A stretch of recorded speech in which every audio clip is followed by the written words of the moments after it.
you rather live in your hometown Antique or in the city, and why? So I would rather live in Antique since life in Antique is simple and peaceful. Antique is my hometown, so I will always choose Antique. Thank you. Miss Chelsea, ano di palang namian ang tunan ni Jazz sa Antique? So, since I'm a food lover, no, I want to explore pa sa mga different na mga ginarahan dyan sa Antique. So, kung gusto ko gid is magawin na balik-balikan, specifically ang Florence Carinderia. So, dyan nga ang famous nga native adobo chicken. So, dyan sa bukas. How about you, Miss Flora? What do you enjoy mostly here in Antique?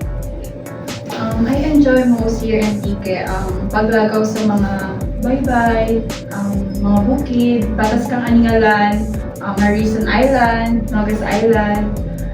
Gina-enjoy ko gid every moment nga mag-agto ko sa mga lugar na dyan kay nagatubro ta ng peaceful life kanakan every minute, kung dyan ko sa lugar nga dyan nagatubro ako ng mga problema. So, siguro sararian sa mga nagustuhan ko dito sa Antique. So, I always choose Antique because of that. Thank you.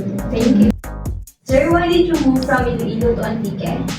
Right, that's a good question. Well, first of all, I married an Antiqueña, no? Number two, growing up in Iloilo, born and raised there. Nakita ko how our city grew, but medyo naging crowded ang city. So we preferred going here sa hometown niya, Antique, because mas nauhay, mas preska ang hangin. Also, you have fresh produce here, like vegetables, mga fresh catch na fish. So ako naman na-enjoy ko. And number three, I feel at home there is Antique. So that's the reason why we moved here. Ruhay Antique, where the mountains meet the sea.